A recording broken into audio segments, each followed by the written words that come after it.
자, 그래도 이 카이가 내놓은 그 KF-21EX에 그나마 공군과 대한민국이 원하는 기능이 언급되어 있는 게, 그러니까 블락3 기능이 언급되어 있어. 그러면서 F-35를 추종하겠다라고 천명하고 있어서 그나마 다행이에요. 블락3는 아예 찜쪄 먹은 게 아니고 블락3를 끌어다가 거기다 자기들이 원하는 새 기체, 근데 이번에는 무슨 근사한 초대형 기체가 아니라 KF-21을 확대한 기체, 그거를 이렇게 비빔밥으로 섞어갖고 그걸 KF-21 2040년 이렇게 주장한 거야. 제가 보기엔 그렇게 보여요. 그걸 에비에이션 위크가 속아 넘어간 거지. 축소한 게 아니에요. 블락3는 블락3대로 가는 거고, 공군과 저기 방사청이 간다고 하면 가는 거지. 그리고 카이는 그 블락3 기술, 거기다가 뭐 한 좀 더 높은 엔진, 근데 전기 출력이 높은 엔진, 그 다음에 새 기체 이렇게 엮어갖고 다시 비빔밥 만들어서 한 번 더 하겠다 이 소리야 지금. 아니면 말씀하세요. 그 에비에이션 그 쓰신 분, 기자분 연락 주세요. 우리 같이 한번 얘기합시다. 이제 그 블락3에 그 가겠다고 하는 그런 것들 중에 정말 좋은 게 많아요. 그게 이제 일찌감치건 공군 방사청이 다 정해놓은 거지. 예. 국방과학연구소 ADD가. 첫째 이제 이오다스 분산형 전자광학 적외선 개구 시스템이죠. 이게 뭐냐면 기체 곳곳에 지금 그림입니다. 내장된 전자광학 적외선 센서로 전방위를 비능동 감지하는 거예요. 비능동 감지라는 건 레이더랑 달리 레이더는 자기가 전파를 쏴갖고 반사된 걸로 감지하는 거잖아요. 그래서 적이 내가 레이더를 탁 켜는 순간 적은 어떻게 느끼냐면 깜깜한 바다에 등대가 환하게 들어온 걸로 느껴요. 내가 레이더를 켜는 순간 내가 드러나요.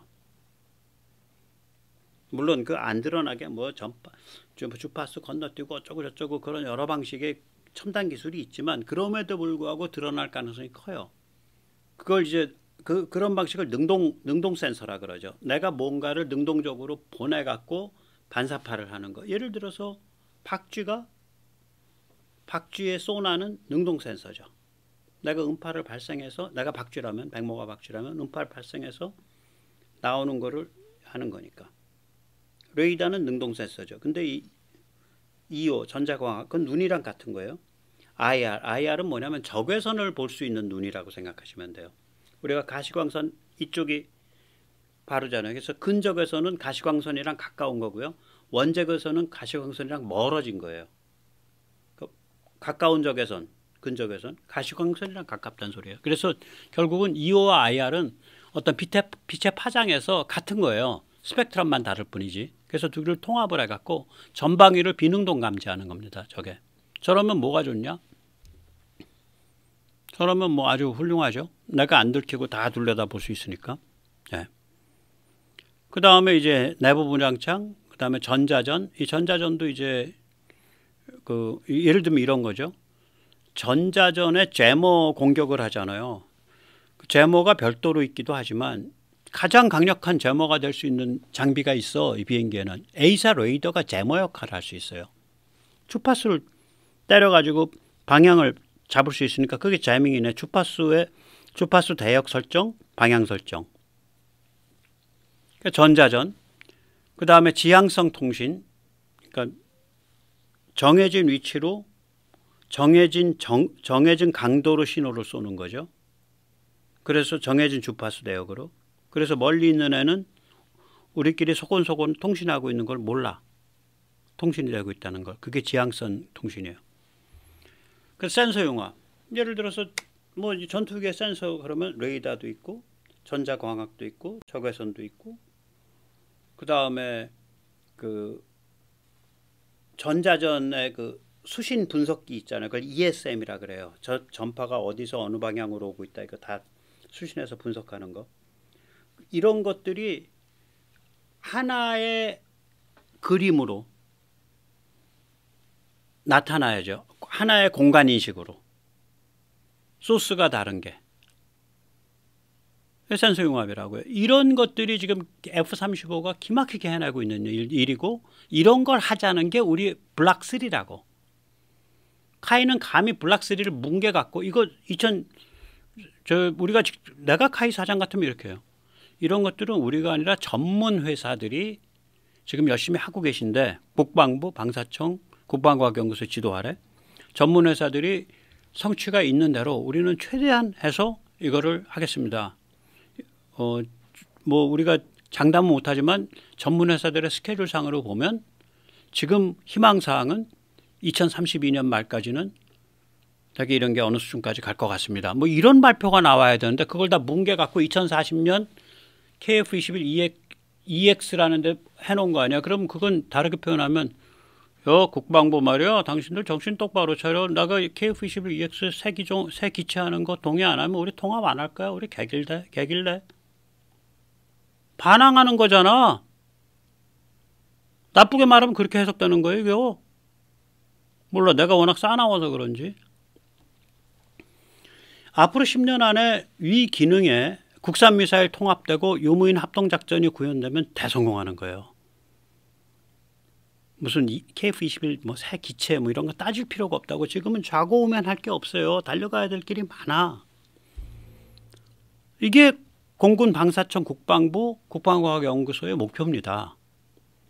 그래서 공중발사 미사일 풀세트가 갖춰져야 되고요. 이게 이제 풀세트 갖춰지잖아요. 공대공, 공대지, 공대함, 공대방. 마지막 제일 힘든 공대공 장거리까지가 2035년인가 그래요. 목표가. 그것도 배치까지가. 제가 알기로. 2035년으로 하는데 제가 잘못 알고 있을 수 있어요. 굉장히 고성능. 그 다음에 고급 드론 3종. 장기체공 메일은 지금 나왔고. 저피탄 편대기. 이게 로얄 윙맨이라고 부르는 거죠. 흔히.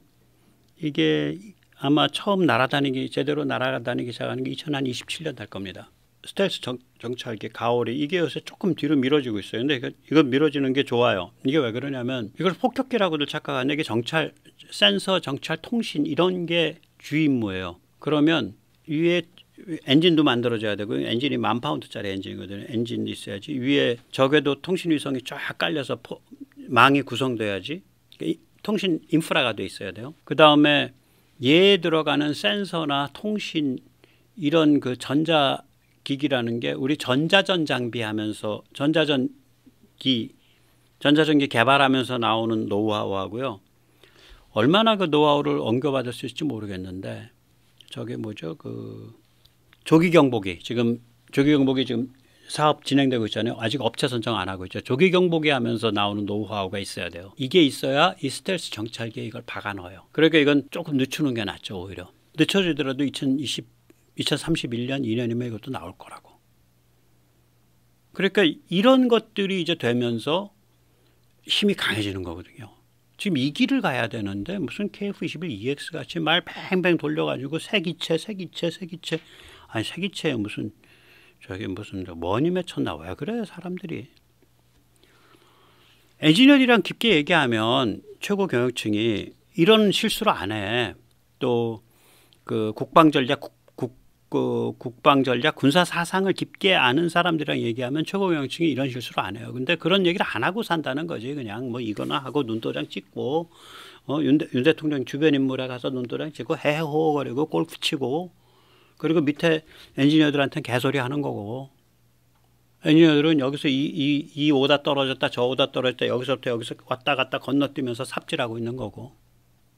좀 걱정됩니다 사실. 이 카이 최고경영진은 KF-21에 깃들어 있는 두 종류의 흐름을 모른다고 봅니다. 저는 지금.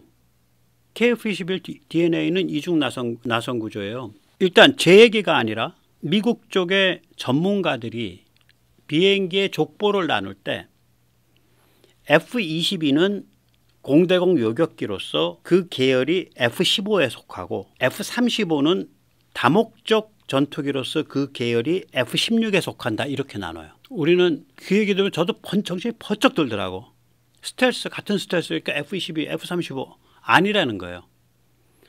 그 무기 체계의 기본 용도, 기본 사상이 뭐냐? 하나는 고기동 공대공 요격기, 그건 F-15, F-22. 다른 하나는 고지능 다목적 전투기, 특히 공대지, 에어 투 그라운드가 중요하되어 있대. 에어 투 서피스, 공대지, 공대함이 중요하되어 있대. 이건 F-16, F-35 계열이라는 거예요. 그럼 KF-21은 뭐야? 두 개가 섞여 있는 거예요. 우리가 KF-21이 4.5세대로서 5.5까지를 커버하는 세대가 섞여 있다는 건 알았는데 그게 아니라 두 족보, 두 흐름의 전투기의 DNA가 섞여 있는 애예요. 얘가. 한번 보세요. 최대 이륙 정령 조건에서 익면 하중 걸리는 걸 보세요. 그러니까 지금 실을 수 있는 거 왕창 다 실었을 때 F-15가 133, 그러니까 요만한, 쉽게 말해서 익면 하중이 뭐냐, 뭐 요거보다는 좀 크겠지만 요만한 게 1 스퀘어 피트 됩니다. 1 평방 피트. 요거보다 그죠? 10cm 10cm 더 커요. 요만큼. 예. 뭐 이런 거라고 생각하고, 여기에 날개 요 면적에 얼마의 무게를 감당해? 133파운드. 그러니까 약 한 60kg. 날개 요 면적에 60kg 걸리는 거예요. 비행기 뜰 때, 혹은 비행기 날아갈 때. 최대 이륙 하중 조건에서. 자, 최대 이륙 중량 조건에서. 근데 F-15는 아시다시피 뭘 많이 다룰 수 있는 애잖아요. 이 정도까지 안 하고 날거든. F-15 나중에 보시면 아시겠지만, 예를 들어서 막 그 연료만 해도 막 13톤, 14톤 이렇게 실어요. 뭐 누가 그렇게까지 하나? 무기도 뭐 왕창 싣고 나왔는데, 그건 좀 떨고서 제대로 작전한다 딱 들어가면 실제 작전에서는 한 110파운드, 120파운드 걸린다는 소리죠. F-22 최대 이륙 중량 굉장히 무거운데 8만 파운드쯤 되는데, 그렇게 되더라도 99파운드밖에 안 돼. 비행기 엄청 가볍다는 소리죠. KF-21 112파운드예요. 요거 한 장당 112파운드. 약 한 50kg. F-16 70kg, 141파운드. F-35A 무려 75, 76kg. 152파운드.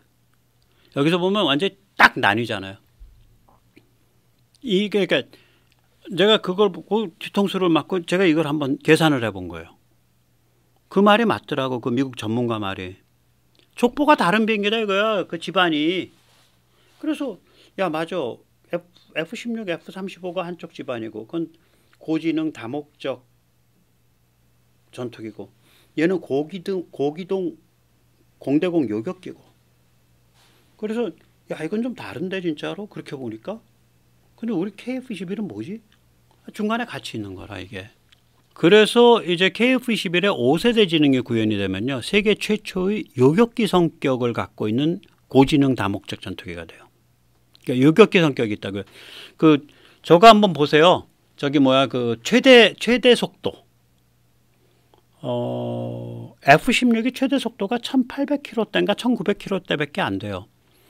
F-35가 간신히 2000km 정도일 거예요.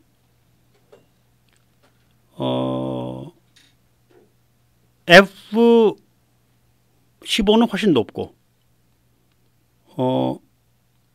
2400, 2300km대고, F-22도 2300km대고, 그 다음에 그 유로파이터, 걔가 2300km대 될 거예요. 그게 굉장히 빨라. 라팔 1800km대인가 그래요.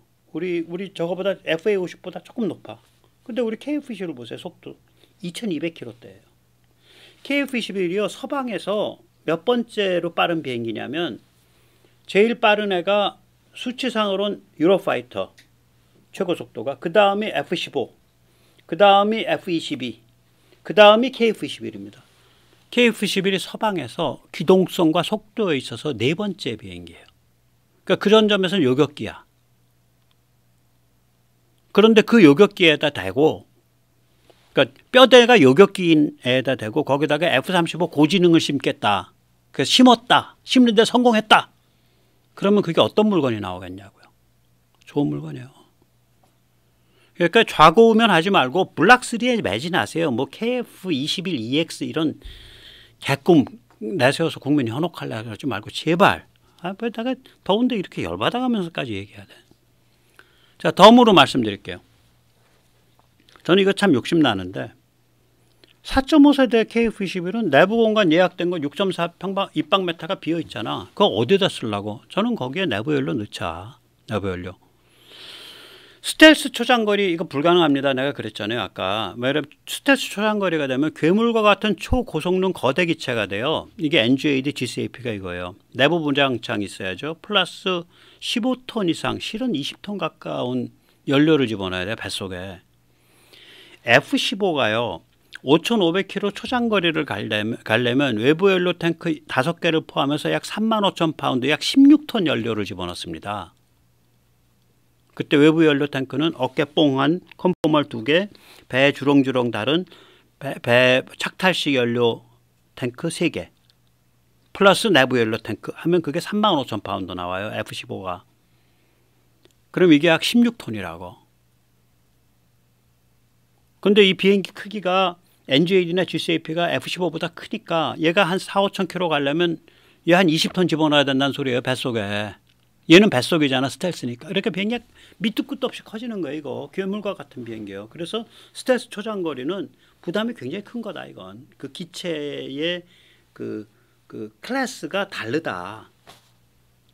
이거 안 한다며 카이가. 당연하죠. 언제 하자 그랬어 우리가? 언제 하자 그랬냐고 강 사장. 나 참 웃겨갖고. 근데 이제 거꾸로 4.5세대 초장거리 F-15 같이 그런 거 한번 해보면 어때? 이 생각은 해볼 수 있잖아요.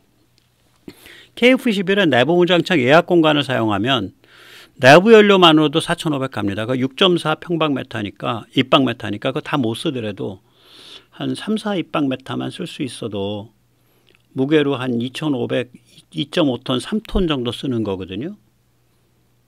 그러면 확 늘죠. 비행기가 처음에 이륙하고 앉고 이럴 때 연료 많이 쓰지 날아갈 때는 훨씬 덜 써요. 연료 그 효율성이. 굉장히 전에 어떤 우리 전문적인 분이 있어 댓글 하시는 분이 제가 그 얘기했더니 정확히 지적해 주셨어요. 야 그거 그렇게 하면 내부에 그 기계 장치들 있고 그 배선 있고 그다음 그래서 그거 수정하기도 어렵고 또 수정해 놓으면 이 무게 중심이 왔다 갔다 해갖고 또 그 자동 비행 조정이니까 다시 다 짜야 되는데 그거 보통 일 아닌데 그거 그렇게 쉽게 얘기하지 마세요라고 지적을 해주셨어요. 맞죠? 저 많이 배웠습니다. 그분 지적에서. 까다로워요. 그러나 이론적으로는 충분히 가능하고 뿐만 아니라 저는 이걸 중간 척추표라고 부르는데 벌크헤드라 그러죠. 가운데 이렇게 토막는 거. 예. 이런 것들의 그 배열이나 이런 게 배 공간을 통째로 이게 벌크헤드예요. 지금 아무튼간에 제가 뭐라고 가르치지 못하겠네. 예. 배 공간을 통째로 갈아 끼울 수 있는 방식으로 돼 있어요. 그걸 이제 통째로 갈아 끼우기, 통째로 갈아 끼우는 덩어리, 그걸 LRU라고 부릅니다. 그러니까 Line Replaceable Unit. 아마 그때 라인이라는 거는 정비 라인이나 생산 라인을 뜻할 거예요. 그러니까 공정 과정에서 갈아 끼울 수 있는 덩어리다 그 소리죠. LRU. 이미 그렇게 돼 있다고요. 그러니까 지금 거를 드러내고 그 부분을 거기다가 안에다가 내부 연료 탱크 추가된 걸 넣고 뭐 어쩌고 저쩌고 바꾼 거를 이렇게 끼워 넣으면 되지 않겠냐. 뭐 이런 그 무식한 생각을 하죠. 이게 왜 저는 자꾸 이거에 욕심을 내냐면 내부 연료로 4,500km, 5,000km 가는 그 요격기라는 게 이게 장난이 아닙니다. 이거 무지하게 중요한 거예요. 예. 이게 중국에 대해서 메시지를 강력하게 보내죠. 왜냐하면 이게 저거 없이 작전 반경이 한 1,500km 돼버리니까 다카바거든. 그 다음에 이런 것들을 예를 들어서 필리핀이나 말레이시아나 인도네시아나 베트남이나 타일랜드에 팔면 중국이 좀 고생하죠. 예, 좀 고생하죠. 예. 인도에 팔아도 좀 고생하고. 그러니까 공간이 넓은 데는 이런 게 필요해요. 동남아, 인도, 사우디, 유나이티드 아랍에미리트. UAE가 뭐 공간이 왜 넓어? UAE 적국이 누구야? 이란 아니야. 이란은 저 뒤까지 가려면 1,000km, UAE에서 1,000km 이상 갈 거예요. 200-300km 갈 거예요. 이란이 큰 나라여서. 그래서 이쪽이 전 시장이 있을 거다. 근데 이제 중국이 굉장히 싫어하고 중국이 굉장히 염호하는 그런 조치가 되겠죠. 저는 좀 그 국방 전략 하시는 분들이 진지하게 한번 검토해 주시기 부탁드립니다. 오늘 여기까지 모시겠습니다. 감사합니다.